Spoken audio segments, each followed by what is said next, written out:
English Short and Senior, August 2002. Start. Honorable members, it gives me great pleasure to address both Houses of Parliament at this first meeting after the general elections.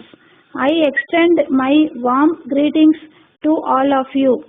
The general elections which have concluded recently have shown to the world the success of the democratic system of government adopted in the country since independence.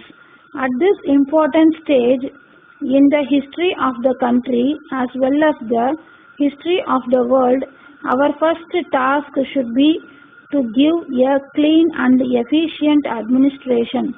Another important matter to which I would like to draw your attention is electoral reforms. We have been talking about this subject from time to time, but no government has taken any major step to bring about suitable amendments to the election laws during the last few years. The object of such a law will be to get rid of money, power and to bring in accountability in the case of political parties so that the elections may be conducted in a free and fair manner. The government will take necessary steps in this direction and consultation with all political parties.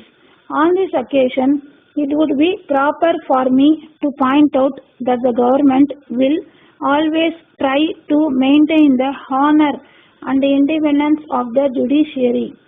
I would assure you on behalf of the government that all efforts will be made to reduce the pendency of cases in the courts throughout the country by filling up the vacancy and by proper use of modern technology. Regarding the question of center-state relationship, the government will take into consideration all the studies and reports made in this respect and in consultation with the state governments take necessary steps in order to settle all disputes between the states in matters of common interest. We are happy to note that the economic reforms of the past 5 years have achieved some amount of success. However, as you are aware, the speed with which we are moving is not much when compared with our requirements.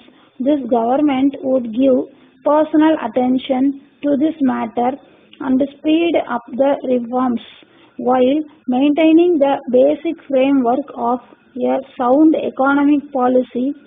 The economic development of a country in any part of the world can be maintained at a steady rate only if the external loans of the government are limited to the minimum. As far as this matter is concerned, I do hope that you will be aware that the existing borrowings of our country are now very high. In this connection, attention will also be paid to the aspect of expenditure by the government which is increasing day by day. The government will take all necessary steps to reduce the loan burden and also to reduce the expenditure to the maximum extent possible so that we may be able to invest more money in the development schemes for the people. The government will also study the investment made by the state in the public sector undertakings so that each rupee invested by the government may be put to proper use. On this occasion, I would like to inform both the houses that the government are going to bring about reforms in the corporate sector also. Suitable change will therefore be made in the company law and land ceiling laws to ensure full use of our resources so that our industry may be able to meet the competition from other parts of the world. At this important time, this house will have the great honor of taking this country to the next century. Thank you. Letter from Gopal and Company Limited, Salem, to Messrs. Bhaskar and Sons Limited, Chennai. Dear Sirs, this is with reference to your kind enquiry about the latest price list and catalog of our products. You may be aware of the increase in the transport charges and the increase in the cost of the raw materials. Since we are dealing in glass articles, we will have to face the risk of damage during transport.